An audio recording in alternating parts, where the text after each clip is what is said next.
നമസ്കാരം. ഇന്ത്യൻ സൈന്യം ഉശിരോടെ മുന്നേറുകയാണ്. പലതും പഠിച്ചും പഠിപ്പിച്ചും സൈന്യം കത്തിക്കയറുകയാണ്.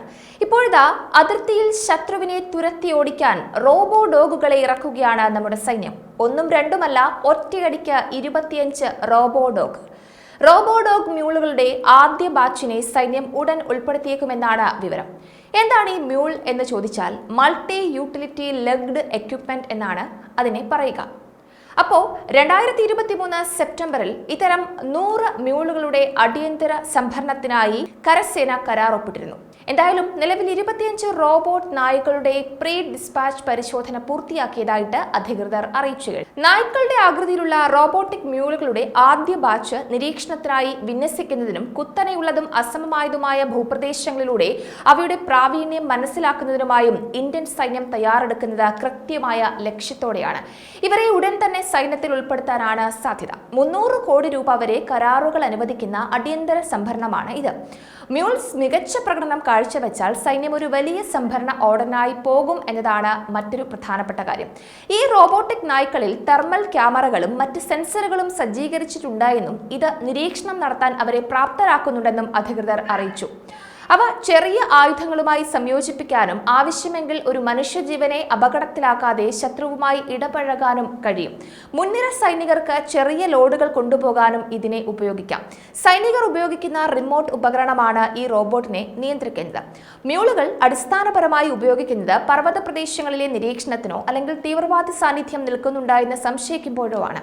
ഇത്തരം സാഹചര്യങ്ങളിൽ മ്യൂളുകളുടെ ഉപയോഗം വലിയ രീതിയിലാണ് ഗുണം ചെയ്യുന്നത്. ഈ യന്ത്രങ്ങൾക്ക് ചെറിയ ആയുധങ്ങൾ വഹിക്കാനും ആവശ്യമുള്ളപ്പോൾ ശത്രുക്കളുമായി മികവുറ്റ രീതിയിൽ ഇടപഴകാനും കഴിയുമെന്നുള്ളത് വലിയ പ്രയോജനമാണ് സൈന്യത്തിന് നൽകുക. ചൈന ഇതിനകം തന്നെ റോബോട്ടിക് നായ്ക്കളെ സൈന്യത്തിൽ ഉൾപ്പെടുത്തിയിട്ടുണ്ട്.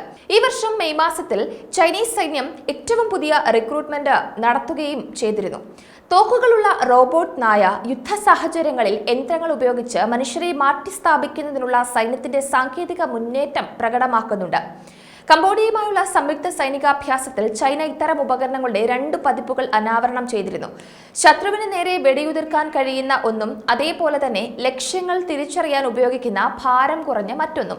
റോബോട്ട് ഡോഗ് ആർട്ടൈപ്പ് ആദ്യമായി വികസിപ്പിച്ചെടുത്തത് ബോസ്റ്റൺ ഡൈനാമിക്സ് ആണ്. ഇത് ഇതിനകം US മിലിറ്ററിയും പോലീസിലും ഉൾപ്പെടുത്തിയിട്ടുണ്ട്. എന്തുകൊണ്ടാണ് ഇന്ത്യൻ സൈന്യം റോബോ ഡോഗിനെ ഉൾപ്പെടുത്തുന്നത് എന്നതിലേക്ക് വരികയാണ് എങ്കിൽ തെർമൽ ക്യാമറകളും വിവിധ സെൻസറുകളും കൊണ്ട് സജ്ജീകരിച്ചിരിക്കുന്ന മ്യൂൾ റോബോട്ടിക് നായ്ക്കൾക്ക് വിവിധ പരിതസ്ഥിതികളിൽ, പ്രത്യേകിച്ച് കുത്തനെയുള്ളതും അസമമായതുമായ ഭൂപ്രദേശങ്ങളിൽ വ്യക്തമായ നിരീക്ഷണം നടത്താൻ സാധിക്കും. മനുഷ്യ ജീവനുകൾ അപകടപ്പെടുത്താതെ സൈന്യത്തിന്റെ നിരീക്ഷണ ശേഷി വർദ്ധിപ്പിക്കാനാണ് അവ രൂപകൽപ്പന ചെയ്തിരിക്കുന്നത്.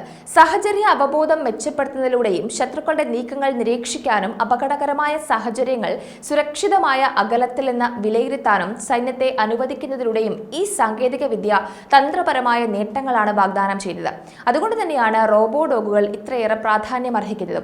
എന്തായാലും സൈന്യം വലിയ രീതിയിലുള്ള ഒരുക്കങ്ങളാണ് നടത്തുന്നത്. എത്രയും പെട്ടെന്ന് മികവുറ്റ രീതിയിൽ മികച്ച പ്രതിരോധം കാഴ്ചവെക്കുക എന്നതാണ് ഓരോ ദിവസത്തെയും മന്ത്രം.